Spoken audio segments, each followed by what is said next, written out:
Hello again.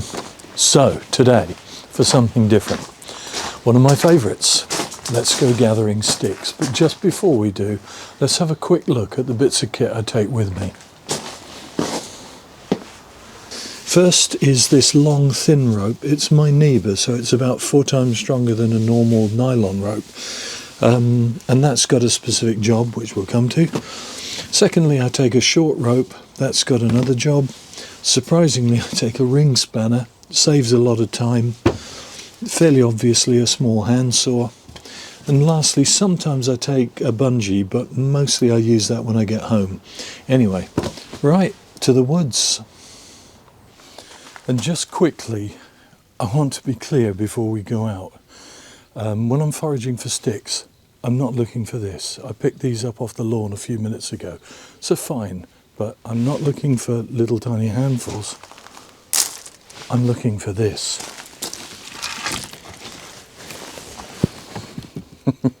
This is what I'm after. These are ash.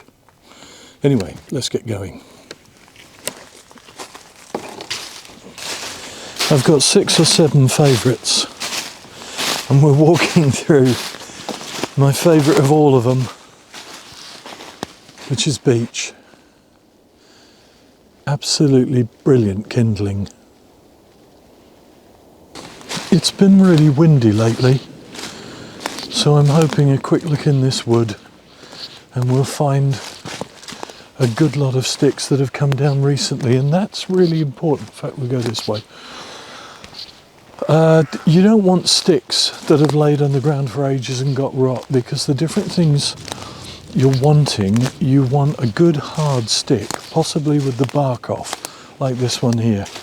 You want one that's got no rot, and interestingly, as straight as possible. So what makes this one such a good stick, such a good example? Well, it's not long been down, it's as hard as a bone, and it's fairly straight. As I say, a lovely piece of beech. Also, these snaggedy old ends, they might be useful, but they're going to spoil my bundle. So we'll make that the first of many. Looks like good hunting today. If you find a stick that's got hung up, so much the better, because it's already fairly dry. But I'm not gathering these for a campfire, I'm gathering them for home, so they'll have time.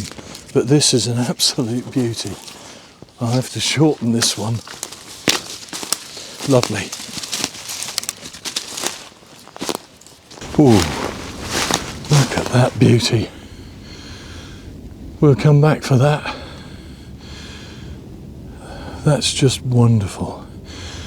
Nice and big and clean and hanging up so pretty dry. Ah, I love doing this. Next, I wanted to show you why I've brought the my neighbour rope and a ring spanner out with me, and it's for these. I've just found a superb branch that's way higher than me, and I want it. It's another beech, and the first main branch on the right there is stone dead.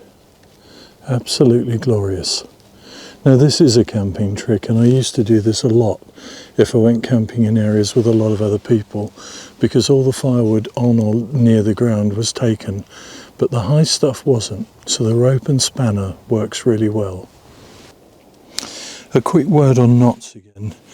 To tie the spanner to the rope, I would probably do a round turn and 2 or 3 half hitches. So there's my round turn, and then the half hitches. It's a nice little rope, and knot, and I want it to be slim so that it slides over the branch easily. There's nothing worse than it getting caught up there, and I don't want to lose my precious rope. You can, of course, get a stick, which some people might prefer to the spanner, and I think there's so much to know with wood fires and living with wood fires. Even using a stick, there are subtleties. To start with, it needs a heavy end and a light end. Secondly, don't tie it in the middle. That makes it much harder to throw. So work with one end, and I tend to put a clovitch on. What's it go? One loop, 2 loop, one in front of the other, and put it on, and then pull up. So really simple knot, readily comes undone, and that will do. And if it does come undone, it's not the end of the world. You lose a stick and get your rope back. If it gets stuck up there and you lose your rope, then it's very expensive. Anyway, since it's tied on, we'll start with this and try and bring that branch down. I think the thing there is throw your line right over it, wherever you think it's going to break, and then work with the double line. If I throw this up and use it like a grappling hook, if the bough doesn't break, then I've lost my rope. I don't know if I'll cut that out, leave it in. First throw useless. I thought it was easy.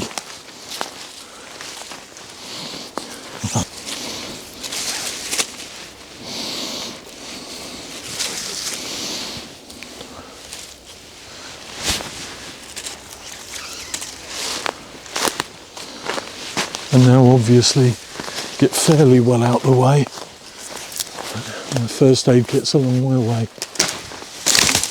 Ooh, that was nice. Right, last one. Okay, look at that. What a bundle of joy, eh? As I say, my favourite. Hard like bones, just beautiful wood. Now, this is where the short rope comes in. I'll just show you, on this, I don't want to make this a video about knots, but I either use a cow hitch or a bedroll hitch for this, for tidying up to carry them out. I'll show you those two because they're really neat knots, and the bedroll hitch I only learnt a few years ago. Okay, cow hitch first. So, a clever person would have laid the rope first. Really, really simple. I've already tied that up with a sheet bend. Flipping that over there, pull that up.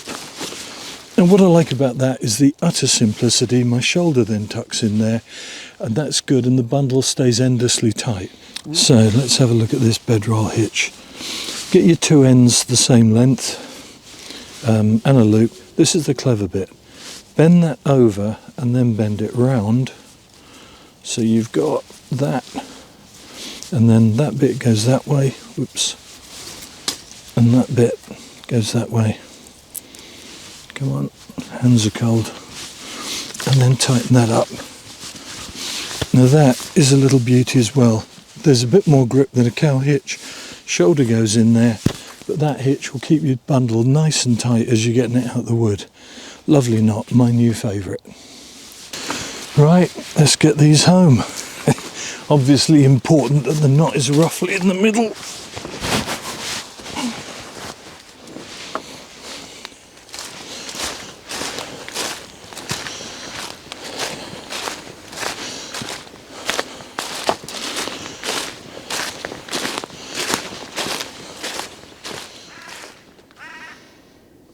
Well, that's a load of beech sticks safely gathered in. Let's go and find some hazel.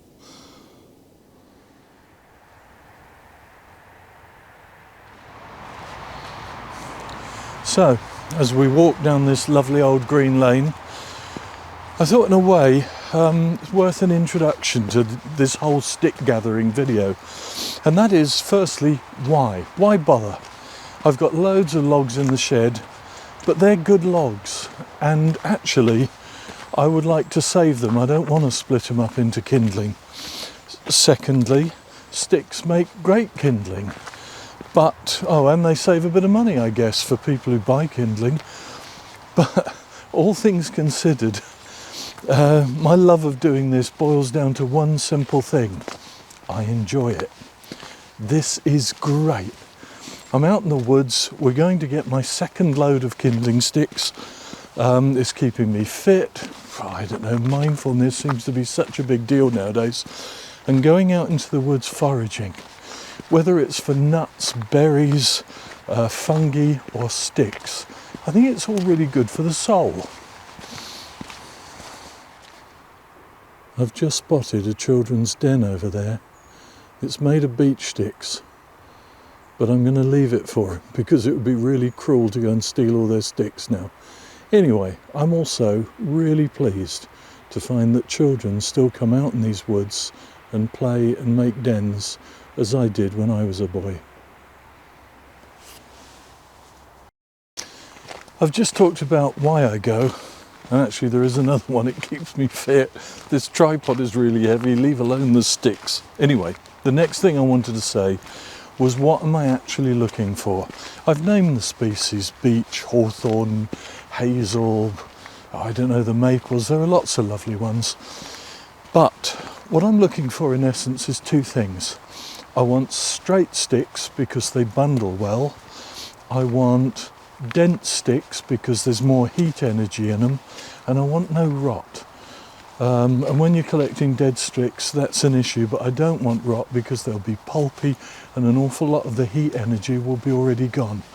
Anyway, I've got to concentrate now because the track, they obviously have a drainage problem here.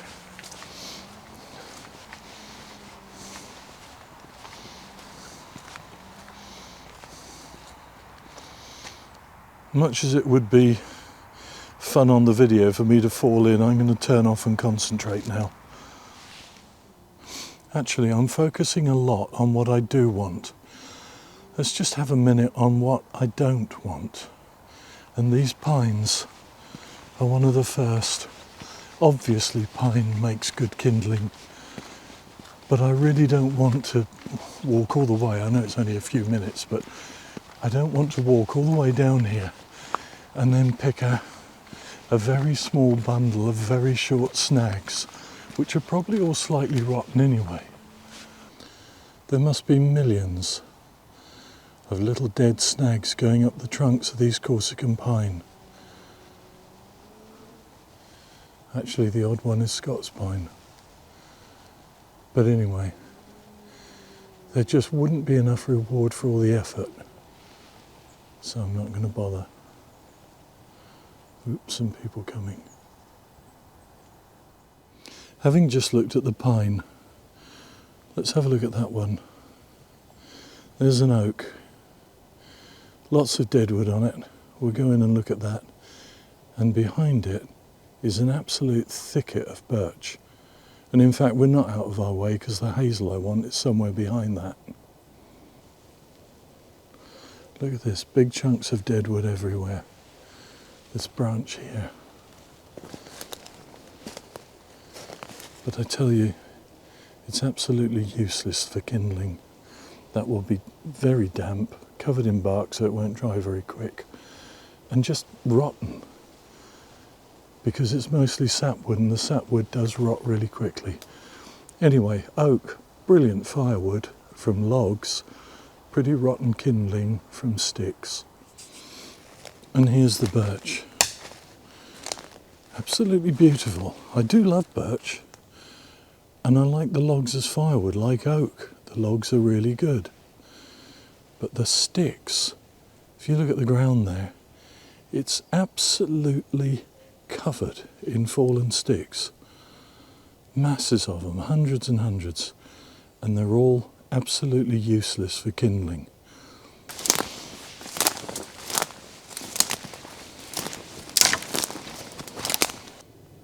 And this is what I'm looking for.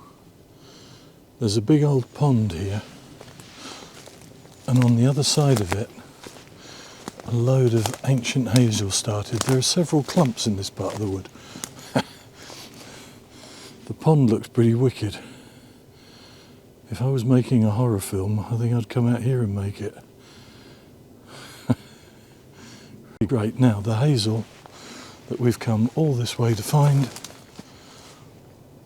is there.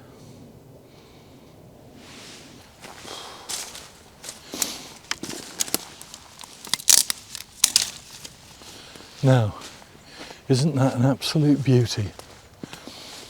Look at that. Hundreds and hundreds of these straight stems.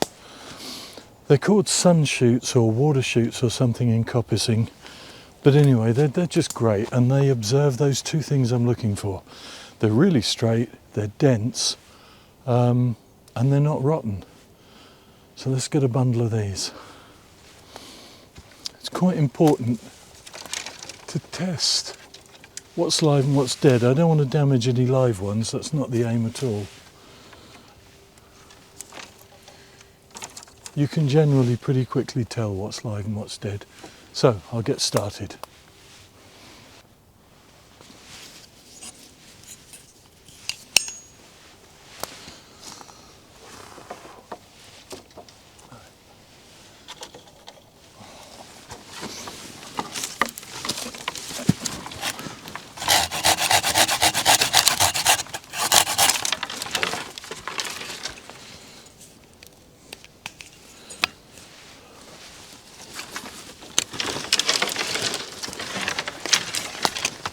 Oh, look at that. Just wonderful. In fact, no rot at all in this one.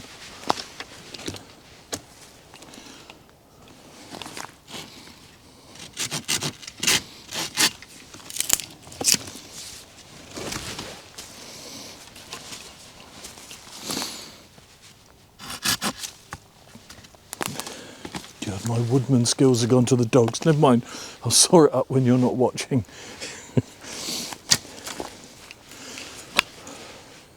Oh, and quickly, I always fold these up really quickly. I once had one fold across my fingers and that stung a bit. There's lots of hazel through here. Probably a scrap of ancient woodland.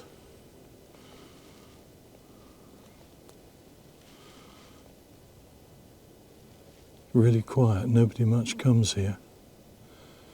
The other thing, apart from focusing on the hazel all the time, it's worth just noting the amount of deadwood in here. Some people worry that people gathering sticks, there won't be any left for the wildlife. Well, honestly, the wildlife have got that whole tangle. And as we come through, look at that in the distance. I think, bless the wildlife, and I care for them as much as anybody, but the wildlife are doing fine. I mean, look at all the fallen material through there. And actually, look at that hazel, maybe the best clump of all.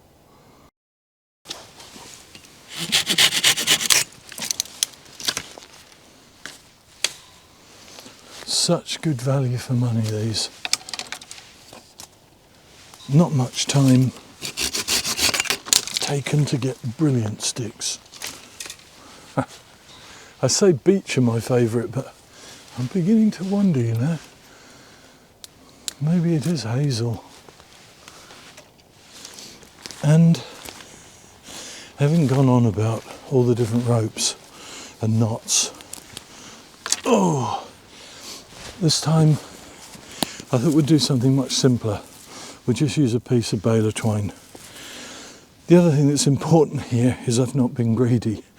With the beech I was a bit greedy, and I tell you that bundle was pretty heavy. It probably looked heavy, and it really was. This is much more what I'd usually go for. Right, let's get this tied up then. In fact, we're going to do something similar.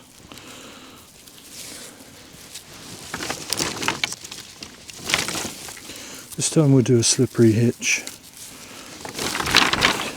Look at that, how well that ties up. The other thing is I'm going to do something really old here that I've not done before. I'm going to make a carrying stick, because I'll show you in a minute, but I believe it was quite common not to carry a bundle with your arms, but actually to carry it like Dick Whittington with his bundle of food on the end of a stick. Anyway, we'll get tied up and do that.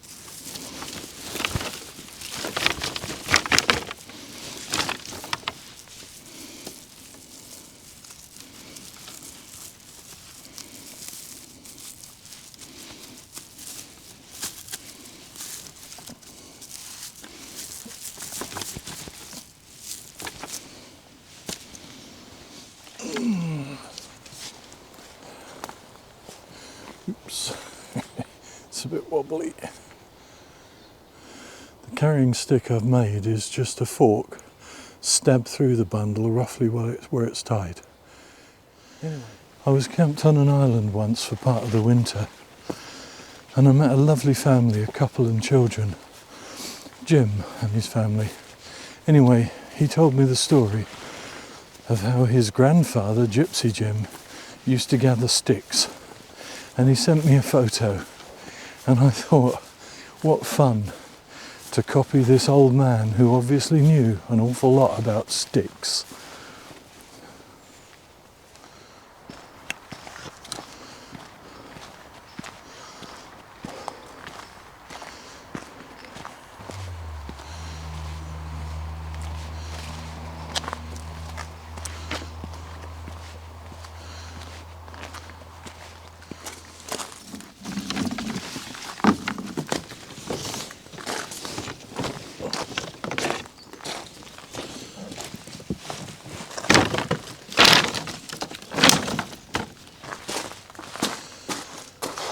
The very last bit, and this is where the bungee comes in. I'm going to saw this, so I don't want the slippery hitch anymore. I want the sticks to just tighten as I cut them. I want them to get tighter and tighter. See if that'll do. We'll keep that nice and close.